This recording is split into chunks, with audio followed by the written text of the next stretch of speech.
Good afternoon and welcome to the New York Housing Conference's 48th annual awards program, Building Hope.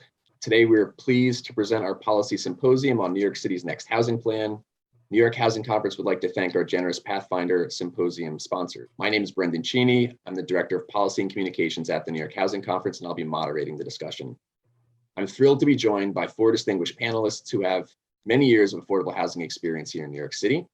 We're joined by Michelle De La Uz, Executive Director of Fifth Avenue Committee, Kirk Goodrich, President of Monadnock Development, Baba Holm, Vice President and New York Market Leader for Enterprise Community Partners, and Matthew Murphy, Executive Director of the NYU Furman Center. Thank you all for joining us today. So today we're going to talk about the key decisions the Adams administration will face early on regarding housing policy and operations. We'll talk about the big housing issues facing New York City, including homelessness, racial justice, the threat of rising evictions, and federal funds from Washington. For the past 2 years, the New York Housing Conference has been leading United for Housing, a coalition of more than 90 organizations that developed consensus recommendations to address the housing and homelessness crisis. We met with the leading mayoral candidates, including the mayor-elect Eric Adams, who committed to our recommendation for $4 billion per year for housing capital for HPD and NYCHA. Now that the campaign is over, our focus is working with the transition and the new administration as they implement new housing policies and create their own housing plan. We recently sent the Adams transition team a list of 10 things he can do in the first 100 days, including doubling housing investment and expanding rental assistance in his first budget, announcing a process to develop a housing plan that includes input from outside experts, including our coalition, preparing for the end of the state eviction moratorium, and planning to fully utilize federal funding. We're at a historic moment. The effects of the pandemic have us rethinking aspects of work and home, and it has highlighted issues facing renters and the importance of housing on our health. We have a new administration taking office with a fresh start. So given this historic moment, panelists, what is the number one thing you want Mayor-elect Adams to do in his first 100 days? Let's start with Michelle. First, thanks for the invitation. Glad to be here with these fantastic colleagues and co-panelists. I would definitely highlight the rental assistance. Obviously, with the state eviction moratorium ending on January 15th and uncertainty about whether or not the $1 billion in additional emergency rental assistance that Governor Hochul has requested from the federal government is received in time, and the fact that we expect greater demand even if that $1 billion is received. I think the threat to explosive homelessness is very significant unless we really focus on emergency rental assistance. Great, thanks. Baba, let's go to you now. Thank you, Brendan, and thank you for the invitation to be here today. I think we are at this critical juncture where it's exciting that we maybe have a new administration, a fresh start, look at housing in a different way, try to identify what the needs are, but then also how do we get that off the ground with a strong start? You know, we have unprecedented federal resources, but there's also unprecedented demand and need across the city's housing landscape. And so when we look at what the challenges facing the city is, we've had a great housing plan under the prior administration, but it really hasn't met the need. And there is an acute affordable housing shortage. And so the next administration needs to tackle how we create more housing and also preserve the existing affordable housing stock. Great, thanks, Baba. Kirk, what about you? What's the number one thing you want Mayor-elect Adams to do? Thanks, Brendan. I agree with everything that Bob and Michelle have said so far. I think those are critical. The one thing I would add, which is not a programmatic thing, but is an administrative thing, is what we've been talking about for a few administrations in New York, and is critical to really getting on the same page, is having a single deputy mayor. It's that covers both the homeless agencies, DHS and HRA, and all the mainstream housing agencies, HPD, HDC, NYCHA. I think that is a clear signal, something that the mayor can do right off the bat that really would demonstrate to everybody, one, that he's elevating homelessness as a critical area he wants to focus on, but bringing all the talent and institutional knowledge the city has to bear in HPD and HDC in particular to the homeless crisis. Great, thanks, Kirk. All right, Matt, what about you? What's the number one thing you want Eric Adams to do in his first 100 days? Well, thank you, and thanks for having me. And I'm really honored to be on this panel with these folks who are just terrific. I also agree with everything that's been said. I think it's as Baba mentioned, it's just a really interesting moment where we are, and I think it'll be very important for him in his first 100 days to kind of obtain and communicate a sense of where we are, when it comes to housing issues. In 2022, New York City, we're very different than 2014. We have different tools, different opportunities. And historically, HPD has been pretty nimble enough to adapt to the pressing issues of the day. But first, I think we have to kind of use this as a moment to take stock of where we are. So, we still don't understand the long-term impacts of COVID on job loss. We do have eviction moratorium ending on January 15th. I think the communication and description of climate risk is far different than 2014. We're going to look to our multifamily stock to reduce carbon emissions. We still have to make sure the rent laws of 2019 that changes their work. Preservation capital is, I think, can be really important there. And then also another thing that comes to mind in terms of 2022 versus 2014 is just how will the city work with the market? There's still questions there around using some of the tools we have and what that will look like on the supply and demand side as well. Okay, great, thanks. So now let's look at some of the challenges. Let's look at some of the challenges that Mayor-elect Adams will face. We're going to start with homelessness. So I'm going to share a chart that shows how homelessness has changed over the past 5 mayoral administrations. The number of people experiencing homelessness has increased under every recent mayor. While the number of people in shelters decreased during the pandemic, it's likely due to, in part, the eviction moratorium, which won't last forever. Adams has talked about upstream solutions to many issues, including homelessness. What are upstream solutions on homelessness that Adams should consider to keep homelessness from increasing again? Baba, let's start with you. So you're right that homelessness has increased over the last 4 mayors, not just this current administration, but the face of homelessness has also changed. And so we're looking at a different population of folks who are now homeless. So the greatest number of homeless folks are now homeless families, not just single adults, right? But, mothers with children, fathers with children, families who are now homeless. And what is contributing to that homelessness, maybe not necessarily, we're unsure of how much COVID is impacting the homeless numbers, but it's also the connections to economic opportunities and job opportunities and domestic violence. So what is contributing to homelessness, we also need to factor that into why we are seeing increasing homelessness across the city. And so what the next administration, what the next mayor should focus on is really what Kirk talked about, that interagency, cross-agency coordination on homelessness, to look at the real drivers of homelessness and what can be done to create more permanency, more housing options, and how those agencies are working across with each other to address homelessness comprehensively. So I think that expanding programs that work, I think home base is been a really effective way for organizations who are in that space to help families stay in their current apartments. I think expanding rental assistance does the same thing. I think those are 2 real simple things right out of the gate that can really be upstream solutions to keep people where they are, particularly in light of the eviction moratorium ending. You really need to focus on rental assistance and using the machinations of the home-based system. I also think really focusing on aggressive, purpose-built shelters, having DHS cooperate with HPD and HDC on that, converting hotels and high opportunity areas, which is something that's part of the United for Housing plan, having shelters be in locations that are industrial, far away from schools and communities is an awful thing. And so I think from my perspective, the conversion of hotels is really important. But specifically with respect to upstream solutions, I think rental assistance and home base and keeping people where they are, you really have to start with that. Let's talk about the expiration of the eviction moratorium and possible increase in evictions. Matt, what do we know about the potential crisis? We actually don't know a lot, to be honest. We know it's coming though. So, I think one thing we can start doing is start to think about this in the long term.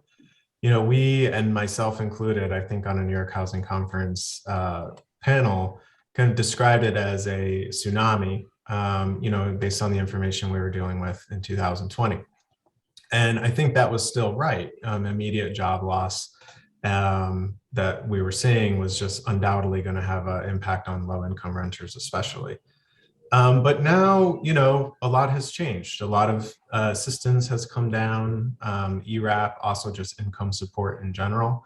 And now I think we need to think about it as a crisis, undoubtedly, and have plans in the short term around January 15th.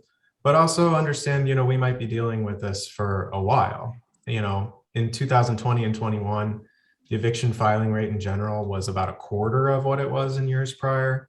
So obviously that's a good thing in the sense that fewer people were in housing court. But on the other hand, I don't think those underlying issues, the reasons people were there in the first place were solved, not enough income to pay the rent and higher rents over time. So I think that that's kind of going to create this mounting pressure. There's going to be tremendous risk out there for eviction, or, at the same time too, and especially in certain neighborhoods, we might just see what the impact of 2 years of higher than expected non-payment is on the supply side. So, in general, though, we don't know the extent of the issue, but I think we can still absolutely plan for it. And we also know ERAP will have definitely helped. $2 billion plus in the rental market is going to keep people out of housing court, and that's a good thing. But we also might just see a tapped out housing court. They can only administratively handle so many cases. And so, these are going to make it really hard to understand, what exactly are we dealing with. But we also know that post-recession in 2008, we saw eviction filing rates high around the country, and they've been coming down since then. So, we've made progress. We've created tools to do that. And I think we should start thinking about this as, okay, what are the long-term economic consequences of COVID, and how does eviction fit in people's bigger, financial picture? And what can housing policy do to make sure people have the stability they need, and, neighborhoods as well? Can I just add to that, Brendan, on ERAP in particular, that, the state has done a great job, slow at first, but much better recently in getting out dollars for ERAP. But ERAP doesn't cover everyone, right? And so that there are immigrant mixed incomes households, mixed status households that are not covered by ERAP. So we don't have the true picture of how many households are at threat of eviction due to COVID. And the moratorium is really what is kind of holding things steady. And so the real fear is that, right, that unless the economy recovers really quickly, that we find replacement jobs for these entry-level jobs, these hospitality jobs, these customer service jobs that have been lost due to COVID. Once the moratorium is lifted, we may still see that tsunami, smaller in scale, but I don't think that ERAP has truly solved the problem. Even with an additional $1 billion more for New York State, there are still households that are not eligible for those benefits, that are just that are tapped into public partnerships like Project Parachute to cover their rental arrears. And so I don't think we're past it. And we do need to understand that, the full picture is still kind of unknown at this point. Just to kind of provide a little bit of anecdotal evidence related to Fifth Avenue Committee's, portfolio, about 50% of the ERAP applications that we submitted have been approved. And everyone is low and moderate income, below 80% of AMI, most are below 60% of AMI, and in affordable housing, right? And housing that needs to be preserved as affordable housing. So not only do we, don't want those, we have no desire to evict those tenants, but we have to preserve the housing too. Can I add something as well, just on Michelle's point? In a sample of about 15,000 income restricted units, as of February 2021, we saw that the percentage of households who owed more than 2 months rent, which is kind of at that eviction filing threshold, had gone from 5% at the beginning of 2019 to over 15% in February. So we know that people fell behind because of COVID. We saw it in the rent rolls. And you're going to see really wide ranges as well. You're going to see some portfolios that are extremely high. And that's going to put pressure, as well, even on a mission-based, kind of owner, that there is just going to be distress on the, financial side of operating buildings. And so what can Adams do to prevent this? Is it mostly just rental assistance and home base? Michelle, what do you think? That's a big part of it. I mean, obviously the one-shot deal program, which is up and running, could be reformed immediately so that it's not a loan, but it's a grant. And that you don't have to demonstrate an ongoing ability at that exact moment in time in order to receive it. I mean, we have an infrastructure. We just need to kind of modify some of our, eligibility and policies in order to make it work for an emergency rental assistance to meet the moment, basically. Baba, what about you? Anything else that Adams should do to prepare for the evictions? No, I think that's the critical part of it, right? Which is getting the rental assistance out as quickly as possible, figuring out what the city can do to supplement it, right? The city, in some ways, hands are tied because ERAP and the rental assistance, other than one shot, is administered primarily by the state, and so we're at the mercy of an entity which we don't control to get out the resources really quickly. But thinking about other partnerships, what other resources the city could bring in to kind of help, again, the smaller landlords, these mission-driven organizations, these tenants who are otherwise sitting waiting for disbursement. And so we do have to think, what can this administration do on its own to kind of get out some rental assistance quickly?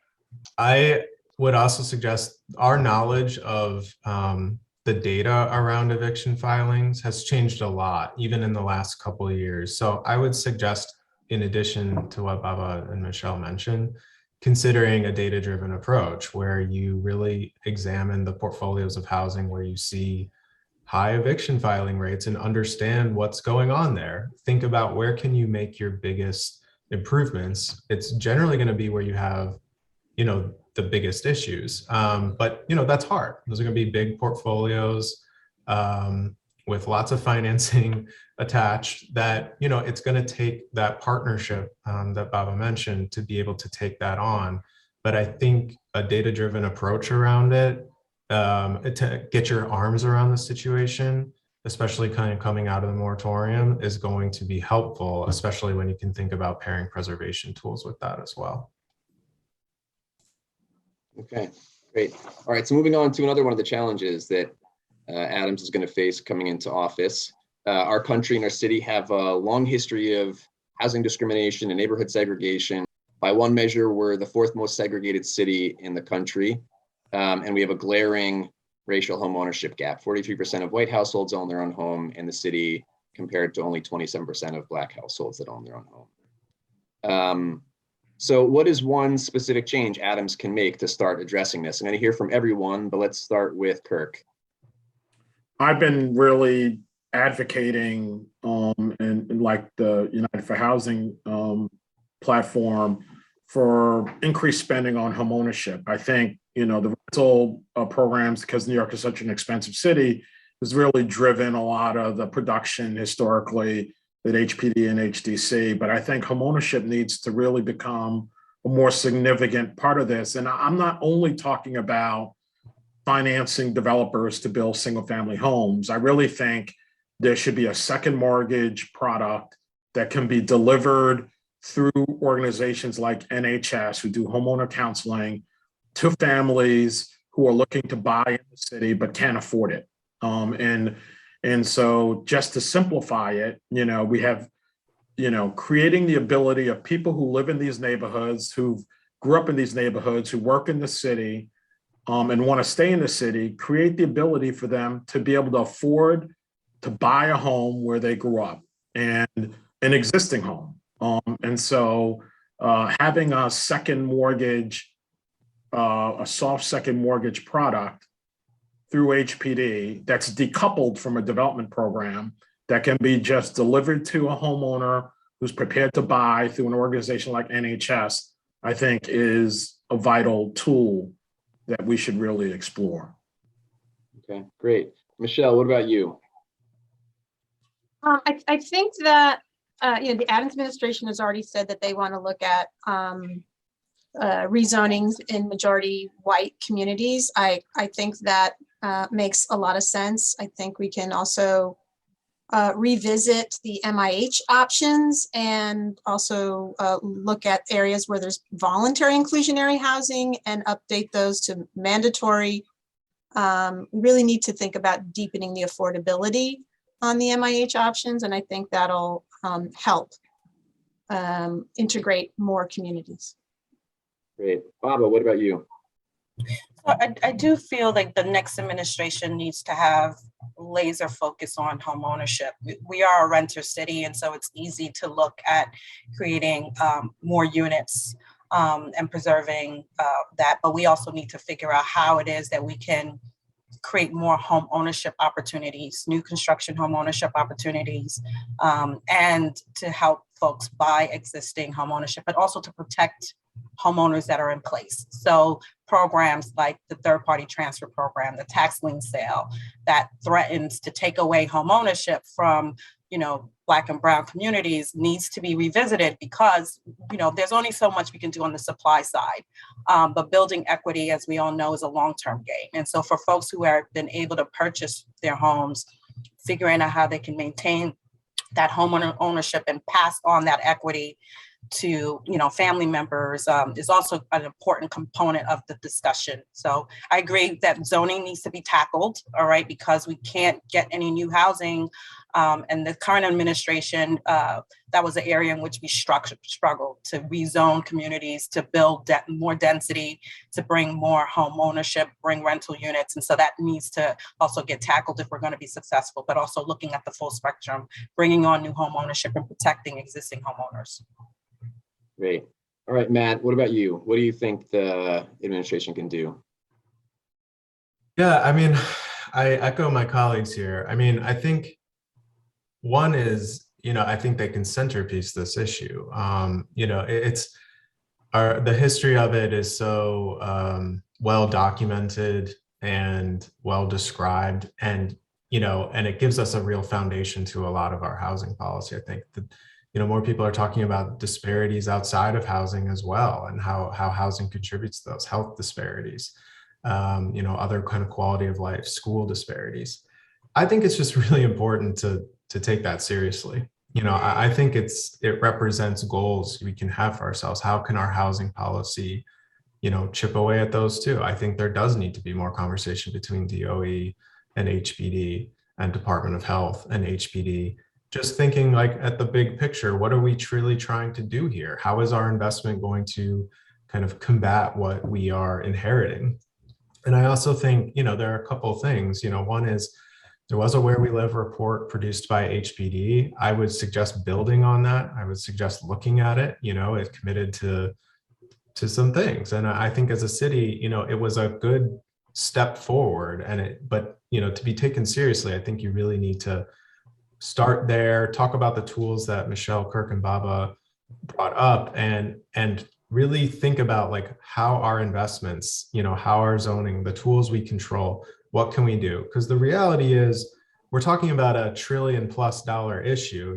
If you really needed to desegregate the region and needed like vouchers, to do that, you're talking about an unobtainable amount of money that HUD will never provide. So we need to make progress, over the next couple generations. And I think it can really start or continue, with how we centerpiece this issue in our housing planning. All right, so let's move on to one more challenge that the Adams administration will be facing, and it is around the New York City Housing Authority. NYCHA is vital to New York City, but it faces $40 billion in capital repairs and has 500,000 open work orders. Now, NYCHA may receive a large influx of federal money in the Build Back Better legislation. But what are the main challenges for implementing and spending the money? Kirk, let's start with you. There's really two challenges, I would say. One, NYCHA has always been sort of the stepchild of the New York City housing platform.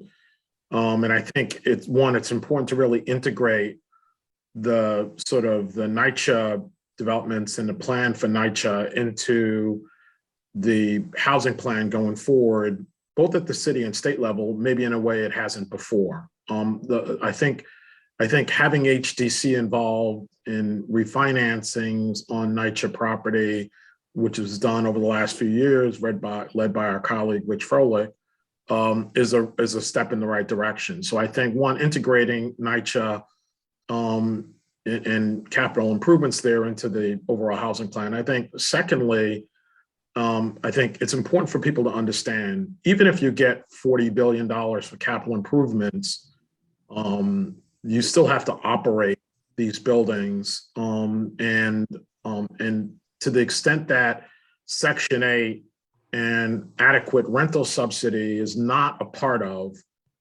the plan for NYCHA going forward, I think that's not a good thing, because deferred maintenance and deficits in terms of basic operations is part of the reason we have this kind of situation to begin with. And so I think it's really important for everybody to understand that we need Section 8 to be a part of this going forward. And then the last thing I would add is designing, financing, renovating, and operating buildings, whether they're NYCHA buildings or any other buildings, but particularly NYCHA buildings with all the challenges we see there.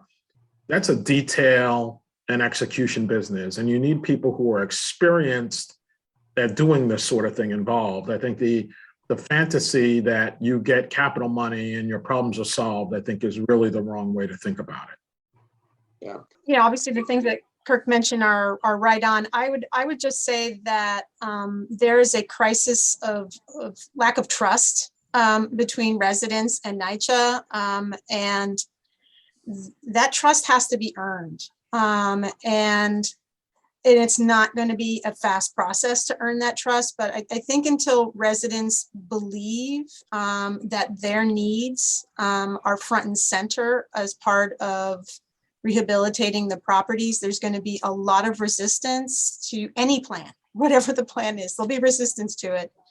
And there has to be a sense of urgency at the same time about improving the quality of life for residents.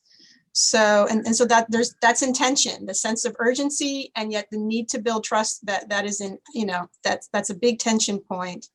And I think because there's such a lack of trust, there has to be a willingness for third-party oversight about what's going on to, I think, build trust. And I think that will help facilitate building of trust faster if the Adams administration is open to that and demonstrates an openness to that really early on. Okay, let's get more specific about what we want to see in the next housing plan. And we'll start with one of the issues that Michelle, you raised in one of the previous questions. The mayor-elect Adams has said he wants to upzone high-income neighborhoods. We've seen a lot of opposition and pushback, but also some successes very recently with upzonings in Gowanus and Soho. Does the Adams administration need to approach rezonings differently than the current administration did? What are some opportunities to upzone beyond Gowanus and Soho? What happened in Gowanus really was a demonstration of what comprehensive planning could look like. Obviously, we had two council members who are very familiar with land use processes. But I think we kind of have to shift the expectations, and that is, every neighborhood in the city needs to be contributing towards fair housing. Every neighborhood needs to be contributing towards, accommodating our population. That has to be non-negotiable. How the neighborhood contributes, to what extent the neighborhood contributes, that obviously will vary depending on any set of circumstances. But every neighborhood has to contribute, and so I think that is something, a reset on that needs to happen. I think a comprehensive planning approach can happen.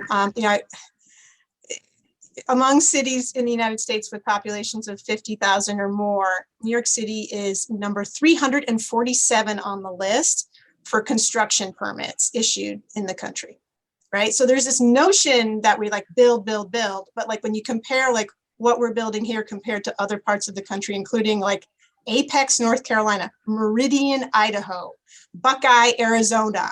Like they're doing more per capita to like address the housing need than New York City is. So like we have to just become more comfortable with that. I look at Ocean Parkway, from the Prospect Expressway, from Prospect Park all the way to Brighton Beach. That there's a special Ocean Parkway district, hasn't been changed since January of 1977. Okay, 45 years. There's R4, R6, R6A, R7A on an avenue, on a parkway that's 210 feet wide.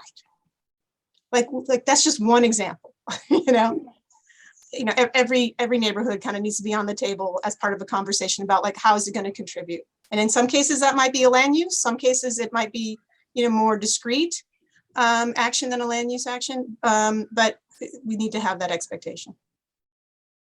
Yeah, I mean, I think that first off, the acknowledgement of it, and I think people have learned over the last 8 years that, this is hard. You can't really compare, the prior, like the Bloomberg administration or the Blasio administration, so like outright, like there's just such a different approach and scale to rezonings, and I think some of the issues around them too. So I think that, first off, thinking of upzonings or thinking of kind of the incentive to create new housing, I think it fits within our discussion around segregation and disparities. And I think centering that as a tool to kind of integrate and use, again, our housing policy to reduce our extreme segregation, I think is just a really good tone to set from the beginning. I don't think that centralized top-down planning and saying, you have to do this would be necessarily the approach, but I think the spirit of it in terms of like neighborhood selecting, I guess let's call it, or where you might start examining these issues is, let's look at some of the issues that have just flat out built no new housing in the last 10 years. They exist, and some of that is maybe they are built out. But, I think most of it is a political question. And, we know that there are parts of the city that actually lost housing in the last 10 years. And that's just unthinkable when you think about what our population growth has been. When we see where housing is built, it's really like you see almost a U-shaped curve. You see it in really high income neighborhoods because it's like really luxury condominium type product or really luxury rental, or a lot of development in really low income neighborhoods, which is really, subsidized housing generally. So, we need to think about that middle as well. Where is their value? How can we use our capital to make those kinds of improvements? And I think an exciting piece of this as well is ensuring, and I think continuing to assure, that our zoning programs, our tax benefit programs, our capital programs can work together to get good value, get new housing, and especially truly low income housing, in these areas. It's going to be the only way we can anchor them with low income housing for the next generation. Mayor-elect Adams said he wants to convert 25,000 outer borough hotel rooms into supportive housing. How can you get this done? It's complicated. I mean, it is a very tangled mess we have really here.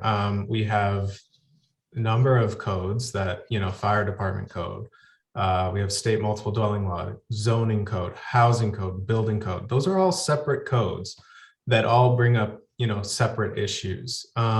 So I think first let's just acknowledge that we do have a really complicated regulatory scheme, in place for public health reasons and quality of life reasons, but it's not, hotels are kind of in the middle of all of that. There are things like bulk regulations, light and air requirements, density regulations, whether there's a bathroom or whether there's a kitchen. These are all zoning issues and building code issues. So I think it's a technocratic conversation that needs to happen. Sometimes that can be paralyzing. So I think knowing that where he's coming from is that he wants to do, look at the opportunity to convert, I think creates good momentum. I think we need to expand the conversation though. I don't know that we've seen the type of deals, in the short term on hotels that, are going to create this plethora of housing. Some might be out there, but I think we need to talk about office space. You know, we need to talk about these other uses as well and make that a part of the conversation. Because the reality is, when you look at the numbers, outside of Manhattan, there are about 35,000 hotel rooms in general. So it's, you know, we're kind of carving out our best opportunity to begin with. And I think that needs to be, you know, more forthright of an acknowledgement there. It's not to say it couldn't be done. It's just saying, you know, where opportunity is, where the issues are, geographically don't match up with the goals. So I think that that is kind of an important, you know, piece of data to understand. That being said, I think with the right coordination between the state and the funding that they've put forward through Honda, the city kind of thinking about, you know, at a higher level around, well, what's the end goal here? It's to provide housing and maybe get a discount even on it compared to new construction, and, you know, chipping away at our shelter numbers. I think something can definitely be done here, and, you know, and put in the context of proper urban planning. You know, it's appropriate to think about our hotel stock, you know, as a contributor to our long-term housing issues, given just where we are post-COVID. And I'm sitting here in Gowanus, and literally steps away from me are hotels that are being used as shelters. And Sunset Park, same thing. And, you know, Matt mentioned earlier neighborhoods where we've had a loss of housing. Sunset Park is one of those, in a neighborhood where there's actually been an increase in population. These, you know, some of these hotels that are being used as shelters are not in industrial business zones, right? They're either in or adjacent to residentially zoned areas, and absolutely should be looked at. You know, they're not in, you know, an isolated area. We should start with where we're currently sheltering people, and think about which one of those might be candidates for conversion, especially to supportive housing, where some of the obstacles that Matt mentioned aren't as pronounced as if it were to become, you know, other residential use. All right, I want to take a minute to step back right now and look at the big picture. United for Housing's two priorities early on are to ensure $4 billion of housing capital is enacted into the budget, and that a new housing plan reflects our priorities. What are some of the challenges on the budget side to doubling capital? It's getting that coordination to deploy the capital, right? So that, you know, doubling the capital in and of itself without having the teams, the staffing, the developer capacity to get new units on, to streamline the process, to make sure that labor is going to be available, the materials is going to be available. So I don't think it's as simple as saying we need to double the numbers and have a $4 billion plan. It's how that translates into actually getting the units available for rental from, you know, HPD, making sure that it is, you know, has a team in place to review and do the underwriting and to close the deals, to monitoring construction progress, to make sure that the projects are getting delivered on time, as close to original budget as possible, to getting those units leased up. I think that there's a lot of challenges beyond just increasing the numbers that we need to recognize and have the resources in place to tackle those unique problems so that we actually get the units that we would envision gets produced from a $4 billion capital budget. Yeah, I absolutely agree with Bob. A lot of this comes down to, you know, human beings executing the work, of which there's just immense talent. And I think, you know, the industry, you know, gets tapped out in each of these cycles. But, you know, it's obviously never enough. You know, I think the other question I would just add is just, you know, what are we getting from the additional capital? Is it that we buy income levels down with it? Are we putting more in to just compete with like truly inflating housing development costs, and like maybe we're not getting as much, we're just kind of, you know, either propping up inflation or even just trying to keep up? So, you know, I think it's just going to be, you know, where my mind goes on this question is, let's just have priorities. You know, let's get our kind of mission alignment and think about our capital as the tool to what we want to accomplish, and the money will follow, and the demand will be there. But we absolutely need to think about the logistical side of it, the people, the partners, the places that are, you know, where we're going to see this capital deployed. But I think it's an exciting commitment. You know, at HPD, we always were doing analyses to show how much more capital you needed to get lower incomes, to explain to people these things. So now if the capital is there, can you get those lower incomes, or are we competing with, these other kind of threats to the plan? So again, seeing the alignment, thinking about the true priorities, matching capital with that, it's an exciting opportunity. Kirk, what kind of process do you want to see for the new housing plan? Honestly, I started my career as a community organizer. So, I always think about a bottom-up approach, but I really feel like the United for Housing platform was really a really broad process with integrity in terms of community outreach and stakeholder involvement. So I think we have something that's credible, that's well thought out to present. What I worry most about is leadership. Who is Mayor-elect Adams going to pick to lead the housing agencies, to lead city planning? I worry about whether those leaders have vision and experience, whether they have the fortitude to withstand a lot of the noise that you hear from all sides. As developers, we make a lot of noise about what we want. Activists and advocates have strong opinions. And so you really need to have good vision and understanding and experience to ground you. But I'm not worried about ideas and a platform that has buy-in of stakeholders, because I think we have that already. I think really what I worry most about is who's going to lead us. That's an open question right now.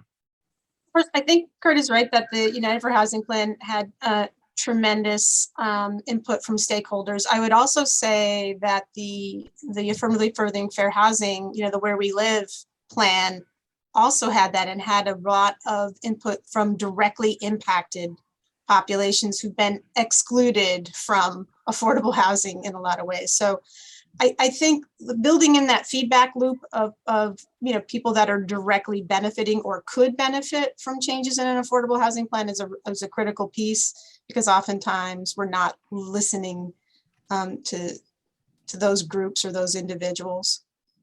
Yeah, I think that engagement from a broad array of stakeholders is going to be important. I want to make sure that the plan is also factoring in equity, racial equity, and equity across the spectrum of the work that we do. And there's a good base for that, but there's been some new work that's been emerging, good practices coming out of other communities and other jurisdictions, and we should take stock of that.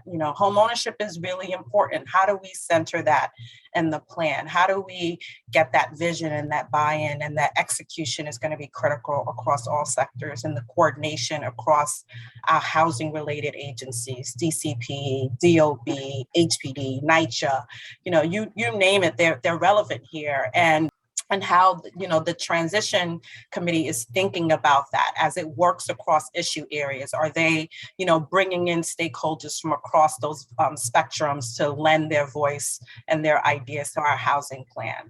And if that's not happening, yes, we have a good foundation in that we have good leaders in the affordable housing space who have the expertise and who have the relevant passion, but that coordination, that broad vision is what we need to ensure is happening from the very beginning, to make sure that a new plan factors in all these important components. The first thing that comes to mind is the kind of where I started, which is kind of acknowledgement of where we are. I just, a new plan is going to build a lot on the old plan, just like the old plan built a lot on the prior plan. But things have changed in 20 years. And I think, I would like to see the plan really be a kind of offer a sense of priorities to the public about how we're using the tools at our disposal to solve our housing issues or help solve them. So I think that comes from a huge amount of engagement at varying levels. I think one-on-one engagement is terrific. I think community engagement, being in community board meetings, there is a lot of things that people are, surfacing that are our data, and we should use that. And we should be data driven. And obviously, as the executive director of the Furman Center, I think we should use quantitative data as well, and think again about where we really are in this era. And I also kind of echo what Kirk said. I think the plan, we could all write a plan tomorrow that put super ambitious, unachievable goals on the table and said, that's my plan. I think the reality is thinking more about the intersection of our budget, our people, and kind of our ecosystem, and who's going to contribute in what ways, and how are we going to hit more segmented out goals, more kind of, I think people are kind of craving, like, it's brought up in this conversation, like, well, what about home ownership? What about low income rental housing? I think seeing goals that reflect those kind of, we want to see progress in a comprehensive way, I think will be a really effective way of engagement as well. I think people are ready for that level of detail in our housing planning.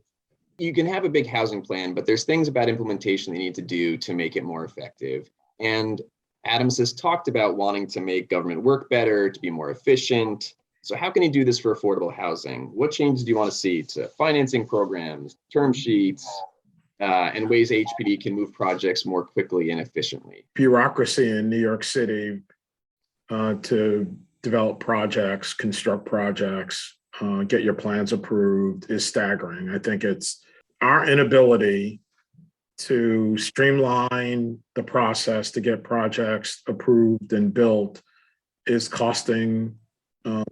Where do you think people are living when they're waiting to be in one of our affordable buildings? Every time we turn around, there's a site safety bill or some other piece of legislation. And I embrace the principle of keeping people safe and doing things the right way. At the same time, there has to be a balance where we're able to move our projects at a pace that allows people who are living on the street and in shelters to be in a safe, affordable place to live sooner rather than later. If it were your mother or aunt or grandchild or son or daughter living in a shelter or in an unsafe, unaffordable environment, there would be a level of urgency to what you do, and you would probably cut through red tape fast. And so I think that's the first thing. I think the other thing is, I don't think HPD and HDC does a good enough job at making sure financial institutions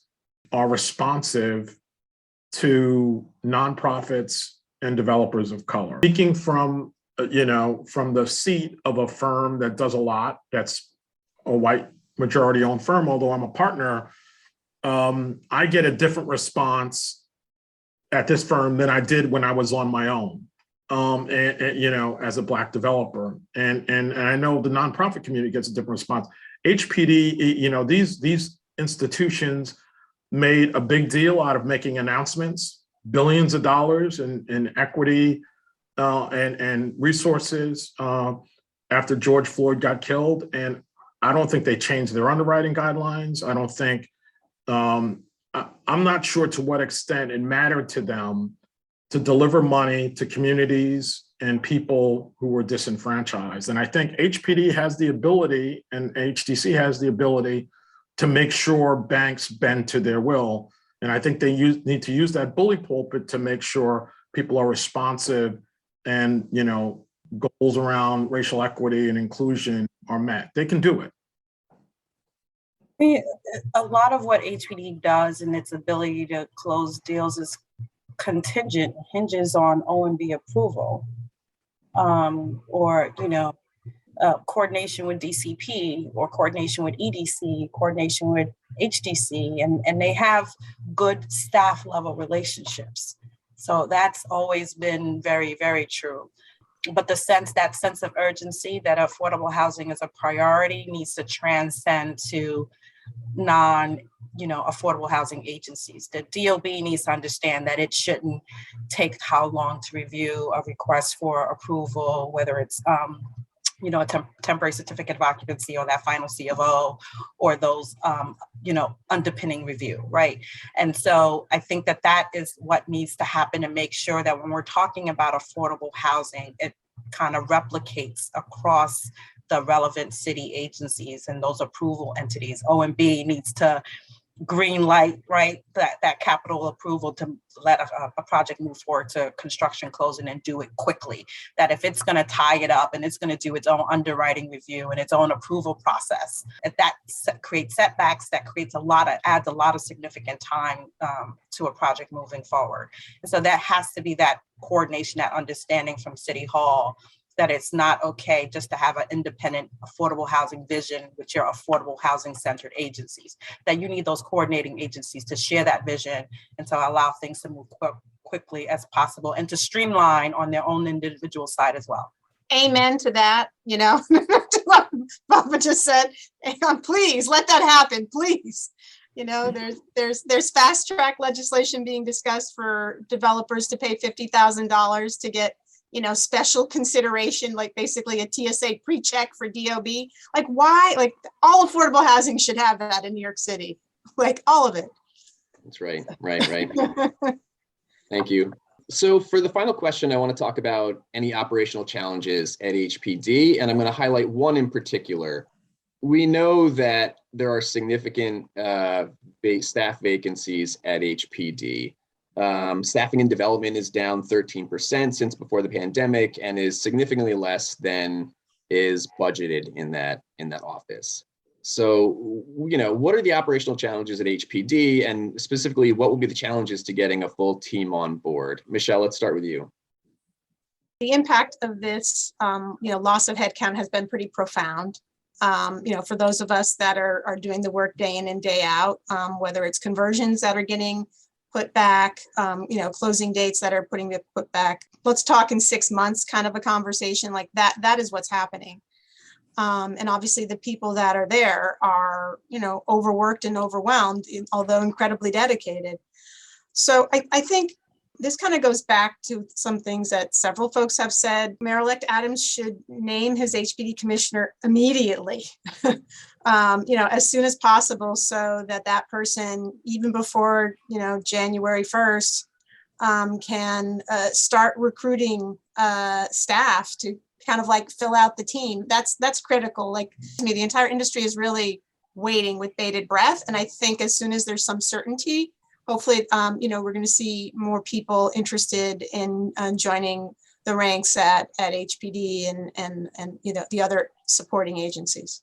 City's hiring rules, the civil service rules are a huge equation here, that people have to understand that there's all of these steps that is different when you're working for city government, that the agencies HPD is going to have to follow, even for key positions, and that beyond the agency identifying talent on its own, they have to wait for OMB approval before they can even identify a start date for a candidate. So in good days, even before COVID hit, on average, it would take, 2 to 3 months to get a candidate hired. And we know that the hiring process has slowed down.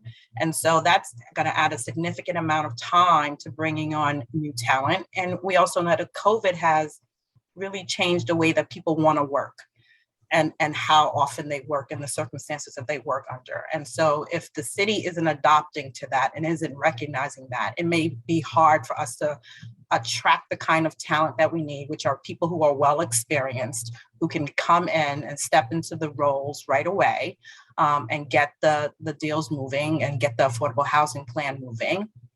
And so those things are going to be key, recognizing that the way people want to work has changed and the city needs to adopt, and understanding what the hiring rules are so that we can get hiring done really quickly. And again, you need OMB approval here. So you need OMB to say, yes, we're going to fast track and the hiring that you need and get people in as quickly as possible.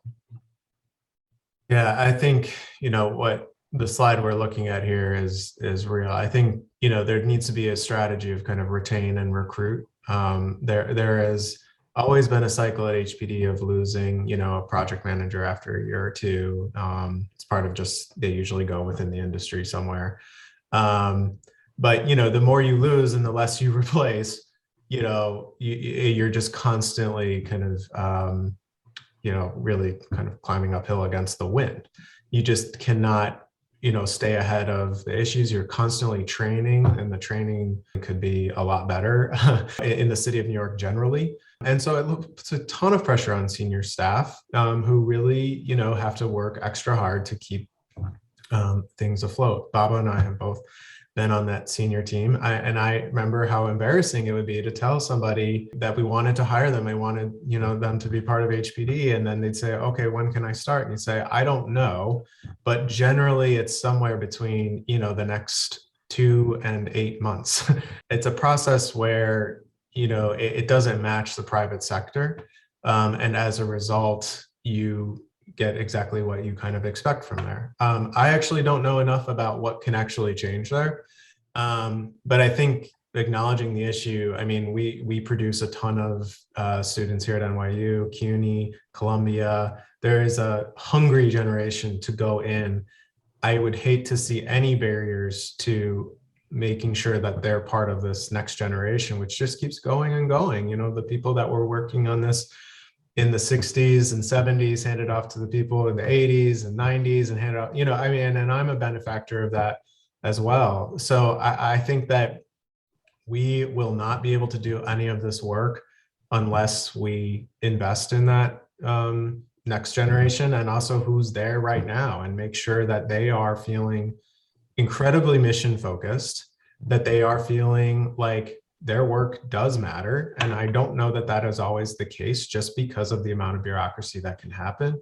As Kirk mentioned, if you had the perspective of, well, this development, is going to go up tomorrow and it's going to solve somebody's housing woes, it's very hard to find that when you're kind of working day to day at HPD. And I think there's terrific leaders there that maintain that. But I think it's just going to be a really critical moment to make sure that the resources are there, the vision is there, and you're bringing in an inspired new crop of workers, and keeping, who we have, and keeping them trained and excited about the work too. And it's a real issue. It's going to be the biggest managerial issue the new commissioner faces. Right. So, and if I can add to that, so I do have 2 concrete things that the next administration can ensure. One is that HPD is going to be able to hire up at the staffing levels pre-pandemic. And so that difference of 447 and 335, to give the agency the commitment that it can hire 1 for 1 for every staff person that was lost, that they will be able to hire a staff person for that role. And the other is that right now, the approval for staffing is not just centered on HPD, but as I said, is OMB, and there's a cycle of things. Well, that cycle can be set based on what they want the cycle to be. So they can increase the cycle of reviews for hiring approval, so they can get more people on more quickly. Great. Kirk, any operational issues that you're keeping your eye on for the new administration?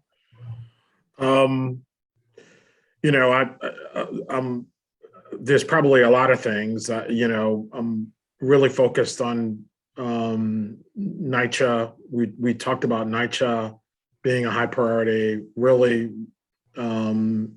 what's happening there in terms of leadership? Is there going to be a change, or are they staying with the same team? Secondly, I think Rich Froelich has played an outsized role in our business, and was a special individual, had the combination of great skills and great values. How do you begin to fill the holes in the agency that his loss creates? I think 3, just really trying to, again, focus on leadership at the high level, DHS, HRA, communication or integration with the HPD, HDC world. I think those things are important. So just a lot of high level things, and I think everything Matt and Baba has said just about the challenges of creating a staff that's right sized for this business, all the right things. I just worry about leadership, because I think you have the right leaders in place, a lot of things will go right. Right. Yeah. Rich Froelich, who was at HDC and passed away this year, will be sorely missed. He was just so, been doing the work for so long and was so great. All right. Well, that's all the time we have for today. I want to thank our panelists for a great discussion. New York Housing Conference also wants to thank our generous Pathfinder Symposium sponsors. We heard about the challenges facing the incoming administration. We also heard about so much opportunity to increase housing investment and improve policy. We look forward to working with all of you to address the challenges and use these opportunities. Thank you. Thank you. Bye-bye. Yes.